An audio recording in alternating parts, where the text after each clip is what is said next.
Hi guys, how's it going? David O'Sullivan here, and I thought in this video, to mark the release of DC's supervillain team-up Suicide Squad, I would look back and give my top 10 best superhero movie villains. This list isn't necessarily going to be supervillains in general, like Darth Vader isn't going to make an appearance on this list. I was thinking about making it supervillains, but then I could put Darth Vader, I could put Khan. I was like, nah, it's just going to be villains from superhero movies, not necessarily just comic book movies. The villains on this list don't have to be from films that are based off of comics, as long as they are superhero movies. So, just a quick disclaimer there. And let's not waste any more time, let's get into this for my top 10 best superhero movie villains.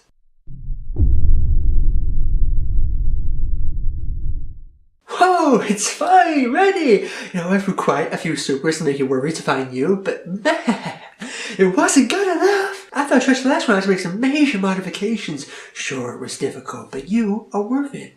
After all, I am your biggest fan. That's right, at number 10, it's Syndrome from The Incredibles, one of my favourite superhero movies of all time, one of my favourite films as well. I love The Incredibles, and Syndrome is a great villain. I put him in there at number 10, and yeah, it is a little stereotypical, it is a little cliche, but it's just done so well. It's performed so well by Jason Lee, who does the voice. How his whole backstory is intertwined with Mr. Incredible. He gets rejected by Mr. Incredible. He doesn't actually have any powers. He's really clever. He's got all these inventions. He desperately wants to be a hero, and then he's rejected by his idol. And he comes back as the supervillain Syndrome to get his revenge. And he's a great villain. A really kind of dastardly, kind of evil, sinister plan he has. And the fact that he wipes out almost every single hero to try and get to Mr. Incredible. I mean, just his inventions and the robots, the Omnidroids and everything he makes. He's got his own island. It's just such a cool villain. I remember hearing that he wasn't actually supposed to be the main villain, but he turned out to be such a great character they decided to scrap the main villain and just make Syndrome the main villain of the film. And yeah, he was just such a great bad guy. So yeah, Syndrome, The Incredibles.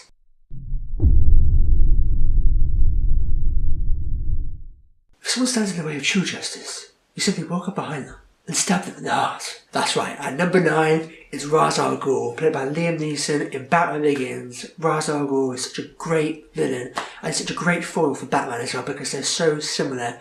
Both Batman and the League of Shadows, League of Assassins, whatever, they're very similar. They want to achieve the same goals and do the same thing, but they're going about very different ways. Where Batman is about no killing, where League of Shadows are about doing whatever it takes just to get justice. So it's kind of like they've crossed that line, where Batman won't cross the line. He won't become a killer. He won't become a murderer, and that's what makes them such great kind of enemies. And Batman and Ras al Ghul and Liam Neeson did a great job in the role, because a lot of the time Liam Neeson is doing the typical Liam Neeson thing, and you can't really see the character he's playing, because you just see Liam Neeson. He's just always kind of like being himself, that stereotypical kind of cliche action movie thing. But in Batman Begins, you don't see Liam Neeson. He really becomes that character, and he did a great job as Ras al Ghul, and it was great to see him and Christian Bale's Batman at odds with one another. And of course, you don't realise at first he becomes his mentor and trains him, and then there's a twist at the end when you realise he's the bad guy, he's the villain, he's Ras al Ghul, he's been behind it all along. And it's such a great twist, and it's such a great clash there between the two of them, a clashing of ideologies, clashing of differences, a physical clash as well. Just, I'm not going to kill you, but I don't have to save you.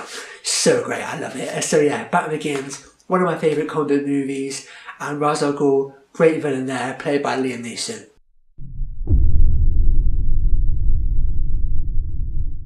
Coming in at number 8, it's a villain from another original superhero film. Like The Incredibles, this isn't necessarily a comic book movie, but it is a superhero movie essentially, and that is Unbreakable. And the villain, of course, is Elijah Price, Mr. Glass, played by Samuel L. Jackson. Another wonderful performance from a great actor.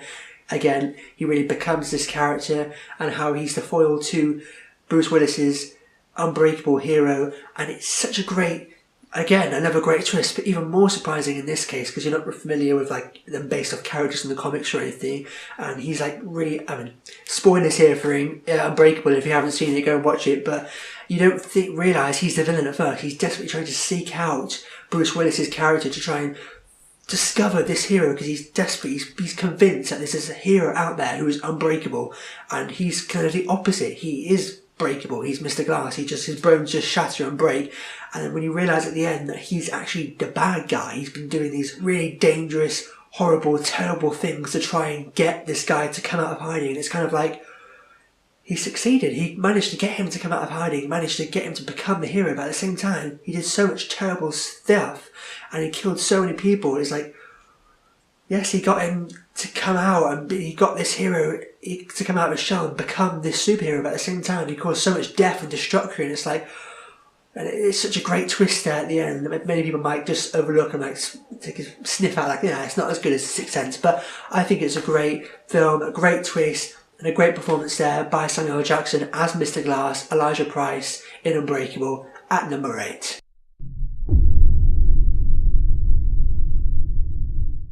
Going on to number 7 here, it's one of the more iconic supervillains out there, and it is General Zod. You will bow down before me, Sherelle! You will bow down before me! That's right.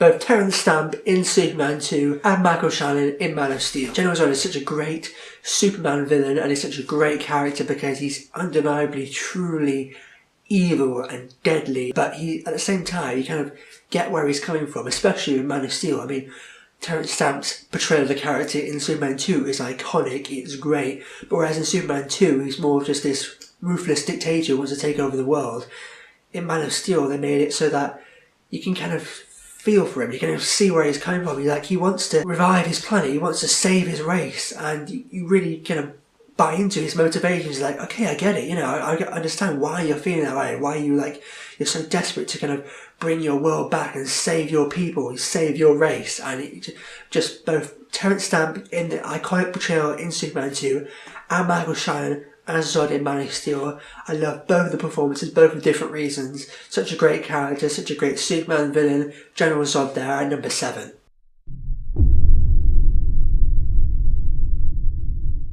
Coming in at number 6, it's a Marvel villain here, and it is Stryker. Colonel William Stryker from the X-Men films. I think Stryker is such a great bad guy because, especially in X-Men 2, played by Brian Cox, such a great villain because Magneto is kind of the villain in that, but he's more of an anti-hero. He's more doing his own thing to achieve his own goals, and but Stryker is really the bad guy of that film. They're all kind of uniting, teaming up to take on Stryker. X-Men united, all the mutants coming together to take him out.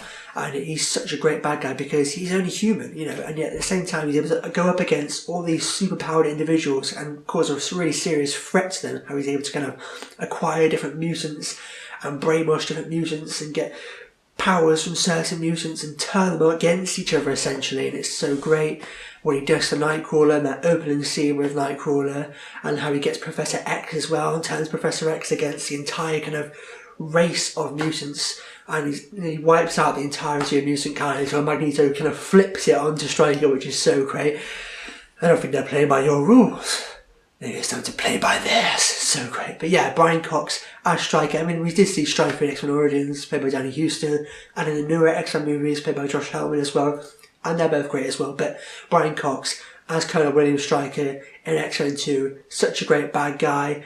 Yeah, so I had to put William Stryker on this list.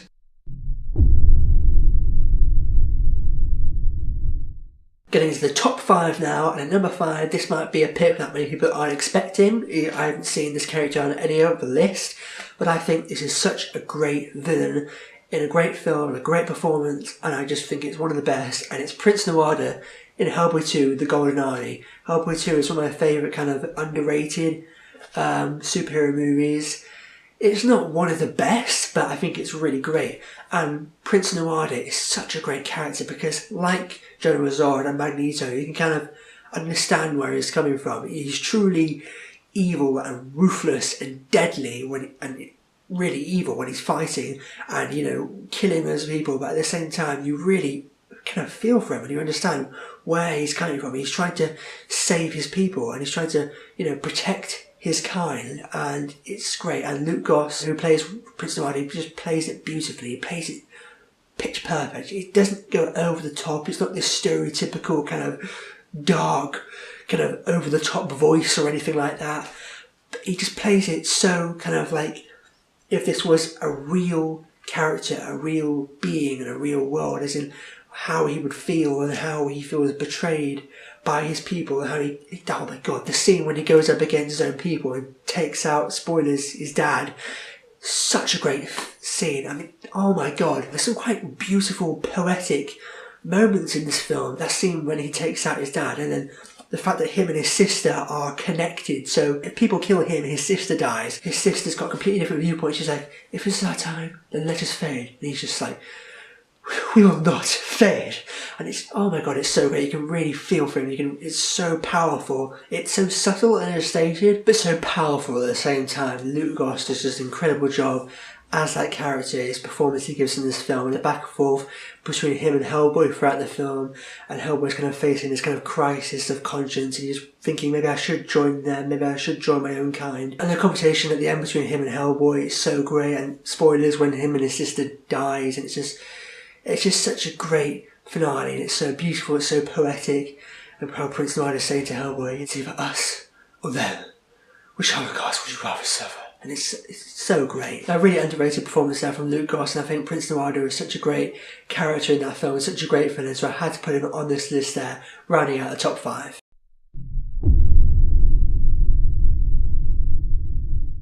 Coming in at number 4, we've got Dr. Octopus from Spider-Man 2. Spider-Man 2 is like one of the best superhero movies out there probably, and it's definitely the best Spider-Man film so far anyway. And Alfred Molina as Dr. Octopus, again, another incredible performance.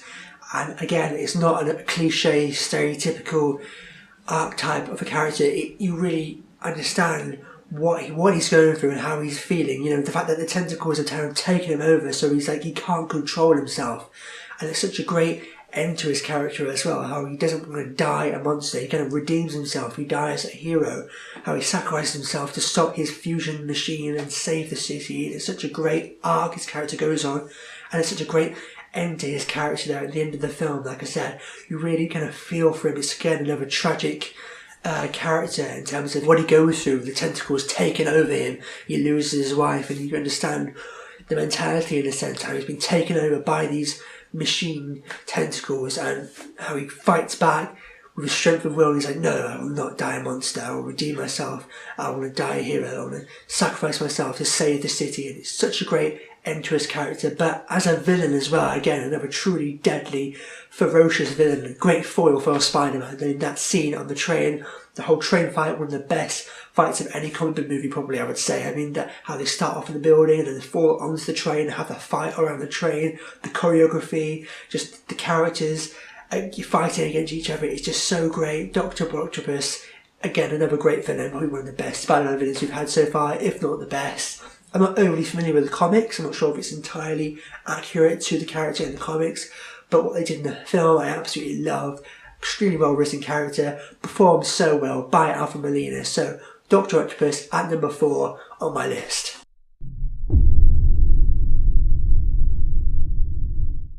Getting into the top 3 now. This might be a bit predictable, but it kind of has to be this top 3. And coming in at number 3, it's Loki, the god of mischief from the Marvel movies, played by Tom Hiddleston, one of the best Marvel villains of the movies anyway. We've got some great villains on TV, like Kingpin and that, but Loki as the villain in the Marvel movies, is just such a great character, and Tom Hiddleston does such a great job as that character. The whole arc and transition his character goes on from the first Thor movie, when he's like this kind of fallen prince with daddy issues, but the scenes between him and Anthony Hopkins are just so great, so riveting, so powerful, so compelling between him and Hopkins there, the back and forth they have. But then how he goes from Thor to the Avengers when he's this relentless, tormented psychopath, and this villain taking on the Avengers, and then how he goes to Thor the Dark World and he becomes this more anti-hero, and it's just so great the whole arc his character has gone on across these movies. Tom Hiddleston does such a great job in the role. He was kind of an unknown when he was cast in the first Thor movie, but he really made the role his own, and he's become such a big star now, and Loki was what made him a star. He did such a great job in that first Thor movie, and the Avengers, and Thor the Dark World. I can't wait to see him back in Thor Ragnarok and to see what he does next. But yeah, at number 3, it's Loki.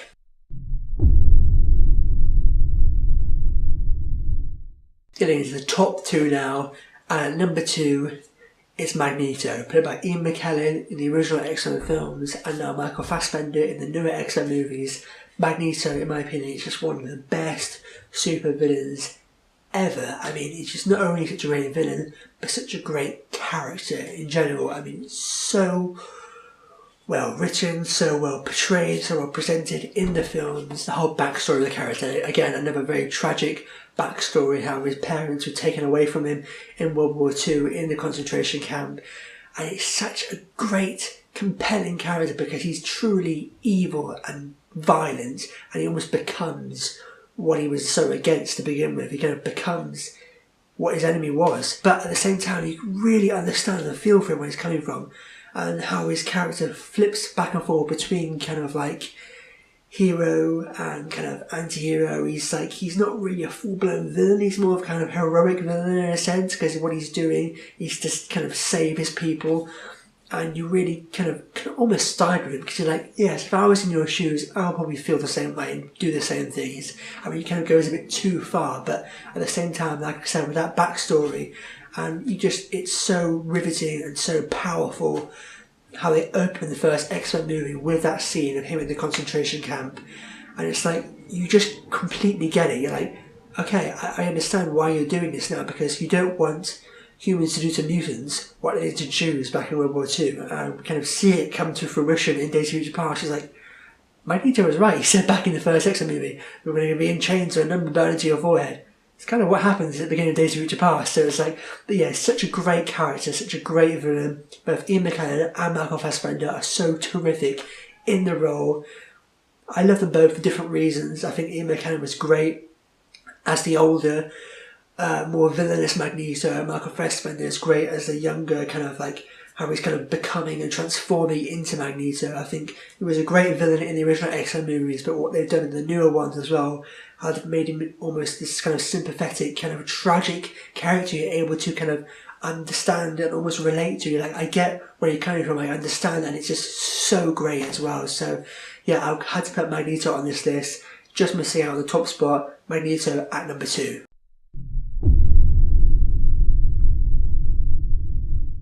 Coming in at number 1 now, you probably guessed, bit obvious, but at number 1, it's the Joker. I mean, you kind of have to put the Joker at number 1. He's just such a great, not just a great villain, but just one of the best kind of fictional characters probably ever. I mean, it's like he's like the archetypal super villain.